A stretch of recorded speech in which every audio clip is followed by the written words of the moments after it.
Lisa స్నానం చేస్తూ ఉంటే ఆమెకి షవర్లో హిడెన్ కెమెరా కనిపిస్తుంది. దాంతో ఈమె వెంటనే తన మరిది అయిన జాక్ని పిలుస్తుంది. దాంతో జాక్ వచ్చి చెక్ చేస్తే అక్కడ నిజంగానే కెమెరా ఉండడంతో ఇతను షాక్ అయిపోతాడు. ఇదంతా ఆ ఇంటి ఓనరే చేసి ఉంటాడని వీళ్ళకి డౌట్ వస్తుంది. వీళ్ళు ఫ్యామిలీ అంతా కలిసి వెకేషన్కి ఇక్కడికి వచ్చి ఉంటారు. కానీ ఇలాంటిది జరగడం వల్ల వీళ్ళు చాలా భయపడిపోతారు. కానీ జాక్ పోలీసులని పిలవాలని అనుకోడు. ఎందుకంటే నిన్న తాగిన మత్తులో జాక్ లీసాతో ఇంటిమేట్ అయిపోయి ఉంటాడు. పోలీసులు కానీ ఇక్కడికి వచ్చారంటే వీళ్ళ గురించి నిజమంతా తెలిసి పోతుందని భయపడతాడు. దాంతో జాక్ రేపు ఇక్కడ నుంచి వెళ్ళిపోదాము అని అంటే దానికి లీసాకి చాలా కోపం వస్తుంది. అప్పుడే కొద్దిసేపటికి అక్కడికి లీసా హస్బెండ్ అయిన చార్లీ మరియు జాక్ వైఫ్ అయిన జూలీ వస్తారు. దాంతో జాక్ లీసాతో ఏమి జరగనట్లు నార్మల్గా బిహేవ్ చేయని చెప్తాడు. ఆ తర్వాత అందరూ మాట్లాడుకున్నాక జూలీ స్నానం చేయడానికి బాత్రూమ్కి వెళ్తే అక్కడ బాత్ టబ్ పని చెయ్యదు.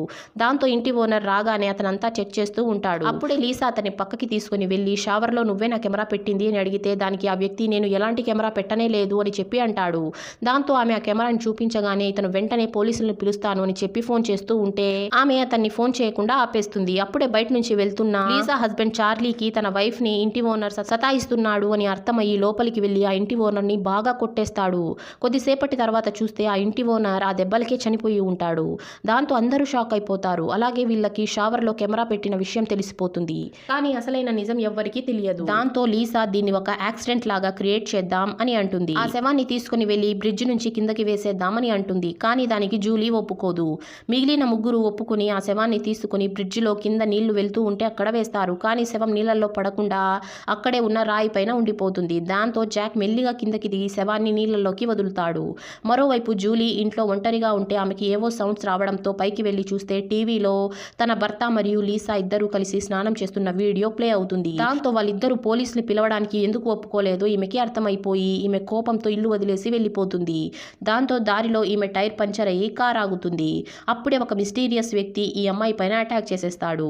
ఆ తర్వాత ఆ మిస్టీరియస్ మ్యాన్ వెళ్ళి జాక్ పైన కూడా అటాక్ చేసేస్తాడు. నిజానికి ఈ మిస్టీరియస్ మ్యానే ఆ ఇంటి ఓనర్ అయ్యి ఉంటాడు. అతను కావాలనే ఆ ముసలతన్ని ఇంటి ఓనర్ లాగా పెట్టి ఆ ఇంట్లో కెమెరాలు పెట్టించి అంతా జరిగేదంతా చెక్ చేస్తూ ఉంటాడు.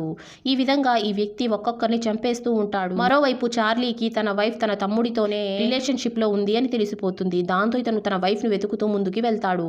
ఇది తెలిసిన లీసా అక్కడి నుంచి పారిపోతూ ఉంటుంది. ముందుకి వెళ్తే ఆమెకి వెళ్ళడానికి ఎలాంటి దారి లేకపోవడంతో ఆమె నీళ్ళల్లోకి దూకేస్తుంది. దాంతో ఆమె చనిపోతుంది. ఆ తర్వాత చార్లీ అక్కడి నుంచి వెళ్ళిపోతాడు. ఆ తర్వాత మిస్టీరియస్ మ్యాన్ కెమెరాలు తీసేసి కొత్త కెమెరాలు ఫిట్ చేస్తాడు.